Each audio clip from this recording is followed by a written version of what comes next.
आज हम विज्ञान भारती कक्षा 6 जंतु की संरचना एवं कार्य से संबंधित अभ्यास प्रश्नों को हल करेंगे।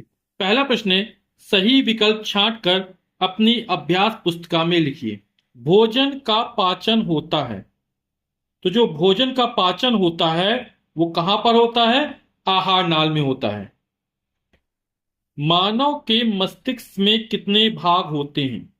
तो जो मानव के मस्तिष्क में होते हैं वो तीन भाग होते हैं। कितने भाग होते हैं? तीन। मानव के मस्तिष्क में तीन भाग होते हैं, है ना। तो संरचना के आधार पर हम मान सकते हैं कि एक अग्र मस्तिष्क होता है, दूसरा मध्य मस्तिष्क होता है और तीसरा पश्च मस्तिष्क होता है। ठीक। श्रवणेंद्रिय है। श्रवणेंद्रिय में सुनने का काम कौन करता है? तो सुनने का काम कौन करता है? नाक, आंख, जीभ, कान। तो इसमें कान वाला विकल्प सही हो जाएगा। ठीक। द्विलिंगी जंतु है। इसमें जो द्विलिंगी जंतु है वो कौन सा है? केंचुआ है। प्रश्न संख्या 2 है, खाली स्थानों को भरिए। मनुष्य में कुल हड्डियां होती हैं। तो मनुष्य में कुल 206 हड्डियां होती हैं। मनुष्य के हृदय में कुल कक्ष होते हैं। तो मनुष्य के हृदय में कुल 4 कक्ष होते हैं ना, 2 अलिंद और 2 निलय होते हैं। तो यहां पे लिख दें 4 कक्ष होते हैं। वयस्क मनुष्य के रीढ़ में कुल होती हैं। तो वयस्क मनुष्य के रीढ़ में कुल 26 हड्डियां होती हैं। उपास्थि अस्थि की अपेक्षा, अस्थि में बहुत कठोर होती है ना, तो जो उपास्थि होती है वो अस्थि की अपेक्षा कैसी होती है? लचीली होती है।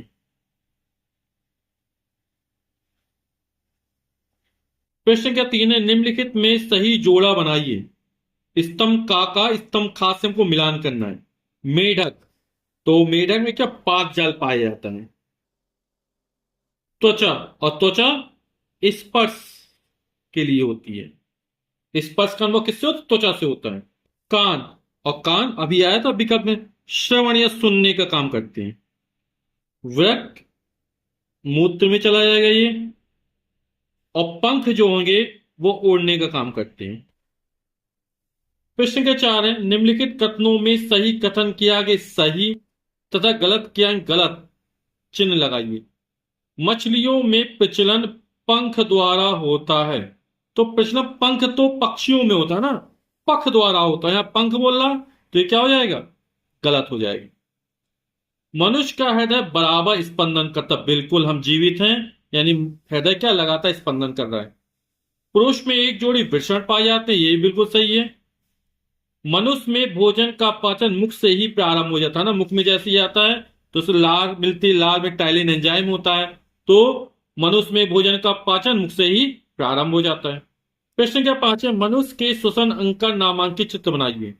तो मनुष्य में श्वसन के विभिन्न भाग या श्वसन के विभिन्न अंग का आप चित्र ये विज्ञान किताब कक्षा 7 में देख सकते हैं, है ना।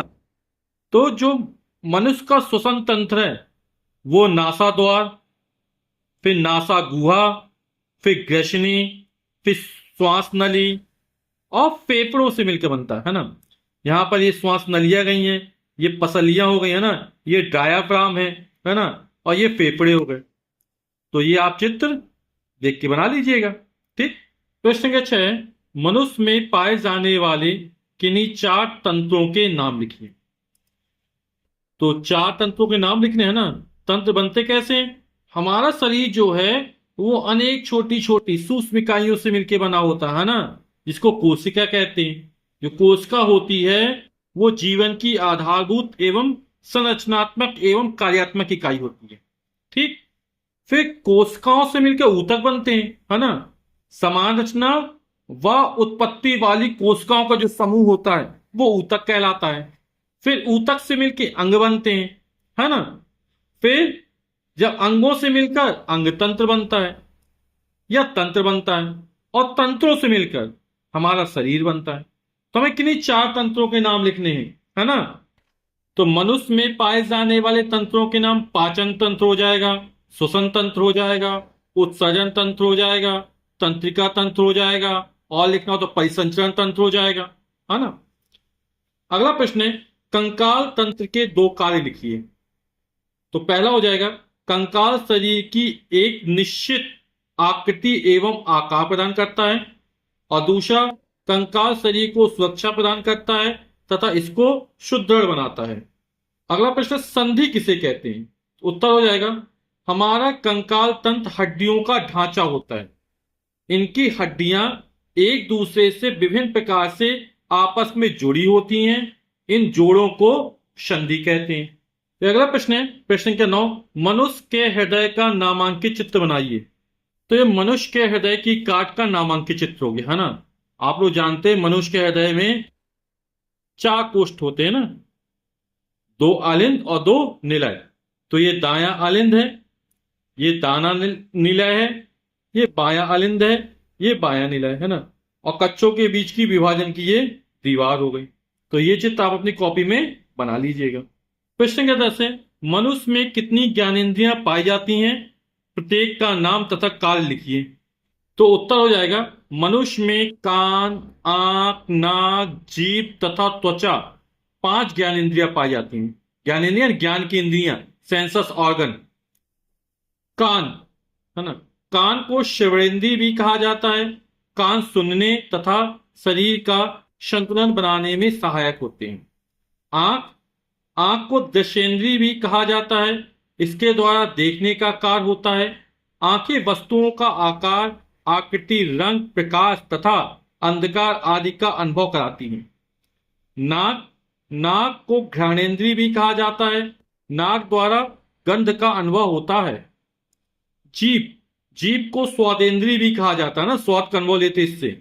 आंखों से देखने का काम करते हैं। नाक सूंघने का काम करती है ना। तो जीभ को स्वादेंद्रिय भी कहा जाता है। हमारी जीभ मीठे, कड़वे, खट्टे, नमकीन, कसैले स्वाद वाले खाद्य पदार्थों के प्रति संवेदनशील होती है। त्वचा, त्वचा को स्पर्शेंद्रिय भी कहा जाता है ना। त्वचा द्वारा ठंडा, गर्म, कठोर, मुलायम, चिकना तथा खुरदरा आदि का पता चलता है। प्रश्न संख्या 11 और यह अभ्यास का अंतिम प्रश्न है, पाचन तंत्र का नामांकित चित्र बनाइए।